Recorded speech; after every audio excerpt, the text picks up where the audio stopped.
বসে থাকতে থাকতে হঠাৎ করে যে এভাবে ভর নেমে যাবে আমি সত্যিই ভাবতে পারিনি। আর আমাকে তো এসব দেখে সত্যি অনেকটা ভয় লাগে। সো কী হয়েছিল দেখো। সো আজ ছিল শনিবার, বৈশাখ মাসের প্রথম শনিবার। আমাদের এখানে বুড়ি পুজো হয় প্রত্যেক বছরই। প্রথম শনিবার হোক কিংবা প্রথম মঙ্গলবার, যেটা বাড়ি পড়ুক না কেন সেই বাড়ি পুজো হয়।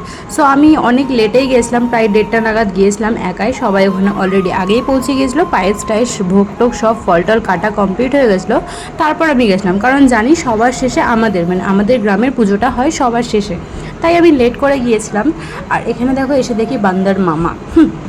আর এখানে দেখো এই ঠাম্মাটার গায়ে না ভর নেমেছিলো অলরেডি আরেকবার, দেখো আবার নেমে গিয়েছে।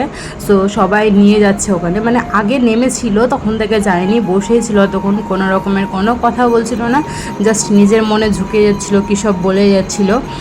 দিয়ে নিয়ে তারপর আবার অনেক জোরে জোরে বাজনা ঢাক ঢাক বাজতে লাগে, তখন নাচতে লাগে, তো তখন আবার ওখানে নিয়ে যাওয়া হয়। তো আবার ওরকম আর কি। তারপর এটা হচ্ছিল অন্য গ্রামের পুজো, আর এখানে না মানে ভর নেমেছিলো আর কি।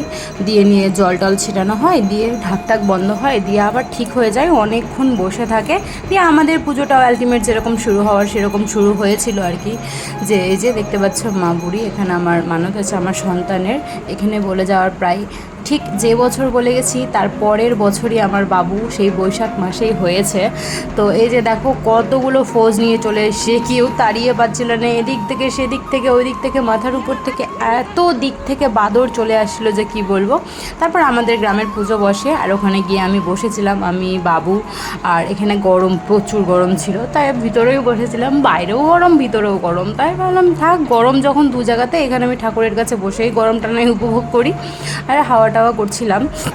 আর এই যে এখানে দেখো, এখানে বসে বসে মানে ওর মাসির সাথেও খেলছিল, আর ওই ভিডিওটা করছিলাম আর কি।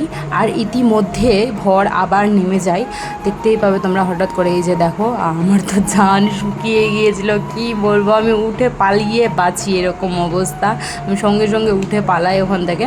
আর এই যে দেখো এটা না আমার জেঠিমা ধরে আছে, আমি এখনও উঠিনি, উঠবো এখনই উঠবো আমি, কারণ মানে বুঝতে পারছি না আমি উঠবো কি উঠবো না, আবার যদি কিছু বলা হয়, মানে আমাকে এইসব থেকে প্রচুর ভয় লাগে।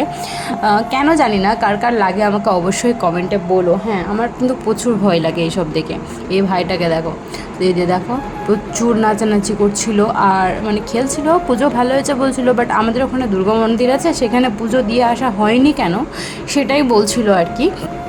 আবার ওইটা চলছেই, মানে এই ভরটা আছে। আমাকে অ্যাকচুয়ালি এর মানেটা কি, ফিজিক্সটা কি আমাকে একটু বলো তো। মানে ভর চলছে একজনার, আর একজনার ভর নেমে যাচ্ছে, আর একজনার গা ভারী হয়ে যাচ্ছে, মানে কী ব্যাপারটা আমি সত্যি আজও বুঝতে পারি না এটা কি হয়। হয়তো বা নিজের গায়ে নামলেও তাও বোঝার ক্ষমতা হবে না, আমি এটা বুঝতেই পারি না। আমার তো মনে হয় না যে নর্মাল, আমরা তো সাধারণ মানুষ তাই না, সবাই সাধারণ মানুষ, সাধারণ গায়ের মানুষের গায়ে ভর মানে ভগবান কী করে আসবে, এটা কি সম্ভব? আমরা সবই খাই, মানে কোনো রকমের মানবীজ নাই, সব খাই, খালি পুজোর দিনে বাদ থাকে, কোনো বারে বাদ থাকে, বাট ভগবান আমাদের গায়ে মানে আমার না, বাট আমাদের গায়ে কি ভর করতে পারে? মানে কি হয়, আমার তো মনে হয় এই যে মনসা ঠাকুর যেমন ভর করে, মনসা ঠাকুরের যেমন নাগ নাগিন আছে, আমার মনে হয় এরা ভর করে। তো এই যে মা কালীর হয়তো ভূত প্রেতেরা ভর করে। তারপর পুজো টুজো কমপ্লিট হয়ে যায়, ঘরটাকে জলে দিয়ে শান্ত করা হয়, যত রকমের প্রসাদের পাতা টাতা থাকে সব জলে দেওয়া হয়, জলে দিয়ে শান্ত করা হয়। তারপর দিয়ে আমরা এখন যাব বাড়ির উদ্দেশ্যে, সব কাজ কমপ্লিট, বাড়ি গিয়ে প্রসাদ টোসাদ পাবো। তার আগে আমরা যাব ভুটভুটিতে, এসেছিলাম টোটোতে, এই বছরের একটা দিনই আমি এই ভুটভুটিতে উঠি, মানে প্রত্যেক বাড়ি প্রায় উঠি বললেই চলে, যবে থেকে আমি এখানে আসা ধরেছি তবে থেকে। এর আগের বার আসতে পারিনি কারণ বাবু ছিল পেটুতে, তাই। আর এই মাসে যেহেতু হয়েছিল তাই না, মঙ্গলবার দিন পুজো হয়েছিল, আর শনিবার দিন গিয়ে বাবু হয়েছিল, তো মায়ের বাড়িই হয়েছিল। তো দেখো এখন বাড়ির দিকে বেরিয়ে পড়েছি, আর আমাকে না এখানে বসে ভয় লাগছিলো, কারণ জুতো পরেছিলাম, পাও উঠাতে পারছিলাম না, আবার পা ঝুলিয়ে রাখতে পারছিলাম না, সাইড দিয়ে গাড়ি ঘোড়া যাচ্ছিলো অনেক, আর মানে ভিতরে পা ঢুকাবো তো চাকায় পা ঢুকে যাবে এরকম অবস্থা। তো চলো বাই।